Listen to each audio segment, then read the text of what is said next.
17 years ago, 60 Minutes first examined the so-called French paradox, which suggested that the French, despite a high-fat diet and high consumption of wine, had a remarkably low incidence of heart disease compared with Americans. Most researchers agreed that there was something in the wine that offered protection. And a few years later, even the highly cautious federal dietary guidelines say that moderate consumption of red wine can be beneficial. Now, scientists across the country have identified a substance in red wine called resveratrol that they believe might do more than just protect the heart, but could, in very high concentrations, significantly extend life by preventing a number of age-related illnesses. If they're right, we all may soon be taking a pill that could give us an extra decade or two of healthy old age. If the promise holds true, I think this has the chance to change healthcare. Dr. Christoph Westphal says we all may soon be taking a drug that just might beat the clock, a simple pill that could delay the inevitable. Our goal is to prevent and forestall many of the diseases that strike us as we reach 50, 60, and 70, all with one pill. What you're suggesting is there's some kind of rejuvenation drug that turns a 70-year-old into a 35-year-old. That might be pretty hard to do, but I think if we're on a train heading one direction, we can slow down that train. I think we can slow down these genes that control the aging process. That quest to put death on hold began in 2003 when Westphal met David Sinclair, a biochemist at Harvard, who was studying the genetic components of aging. 5 years ago, I met David, and he had shown that you could extend lifespan in yeast. That's pretty exciting. Now, if you happen to be a yeast, it's very exciting. Yeasts are one thing, human beings are more complicated. So Sinclair focused on a gene present in almost all life forms, the sirtuin gene. It's normally inactive, but when it is active, Sinclair believes it triggers a survival mechanism that extends life. Convinced that something in nature could activate that gene, Sinclair randomly tested thousands of compounds. And bingo, he got a hit, resveratrol. When I Googled this resveratrol, I was shocked to find that red wine was the top hit. Red wine is brimming with resveratrol. It's found in high concentration in the skin of the grape and seems to play a role in protecting it from invading bacteria and fungi.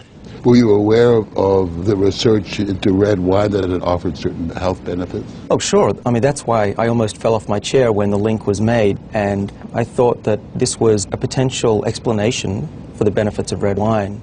Convinced they were on the verge of a major scientific breakthrough, Sinclair and Westphal launched Certris, a Cambridge, Massachusetts research company. They, along with a handful of other cutting-edge biotech companies, are developing resveratrol-based drugs that they believe zero in on the longevity gene. The important news here is not that we found something in red wine. The important thing is that we passed a milestone where we can now make drugs based on this knowledge and potentially slow down aging itself. Everyone from plastic surgeons to your friendly snake oil salesman have been promising a ticket to eternal youth for some time. So the prospect of a prescription pill based on red wine that could trigger a longevity gene sounds too good to be true. And yet, scientists have actually known for years of one surefire way of doing that. Stay hungry. We have a pill that can mimic many of the effects of calorie restriction or exercise. So one can be very healthy and obese at the same time. Our goal is healthy individuals, ideally via lifestyle, and if that doesn't work, we believe that we'll have a pill that can mimic that. A pill that, in effect, diets for you. A pill that turns on the survival gene. And what we're trying to do with our drugs here is to put the body in a defensive state, to ring the alarm bells and get the body to defend itself instead of dieting to set the alarm off, pop a pill. The pill is a highly concentrated form of resveratrol, a virtual vineyard of healthy living. How much red wine would you have to drink to get the kind of resveratrol that you're using? The sad news is that you'd need to drink about 1,000 bottles a day of red wine, which I don't recommend. The pill itself may not extend lifespan, but could prevent the diseases of aging. Alzheimer's, diabetes, heart disease, even cancer. What we're talking about is activating the body's natural genetic defenses against diseases, and that's very powerful if we can harness that.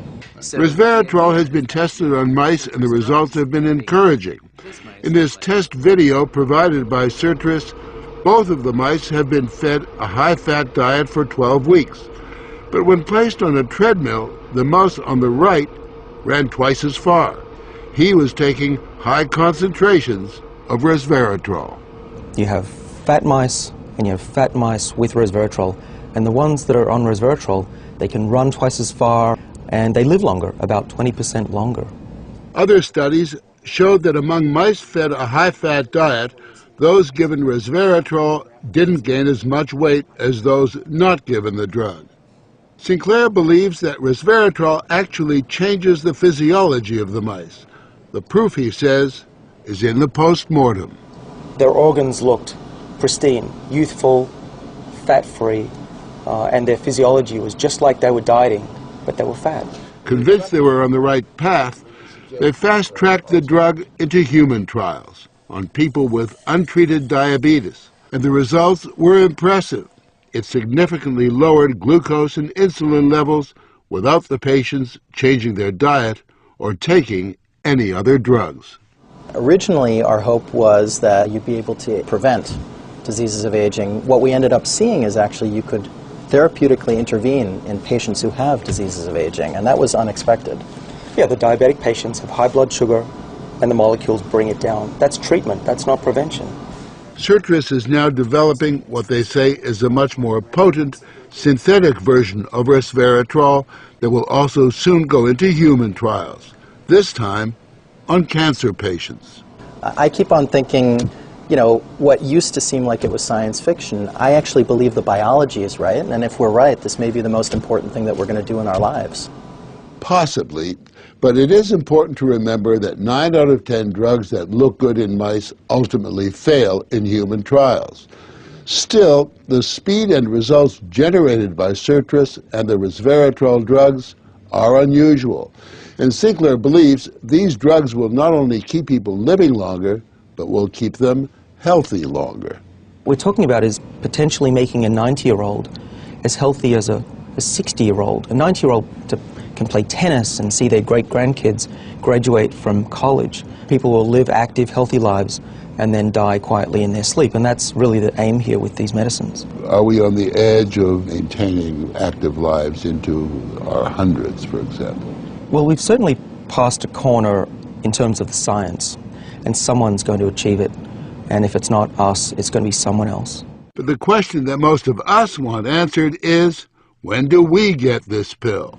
I would say 5 years, to be conservative, that this will happen within our lifetimes. I'm fairly certain about that. One measure of the potential of this research, Dr. Sinclair and Dr. Westfall's little startup company was recently bought by the pharmaceutical giant GlaxoSmithKline for almost $750 million.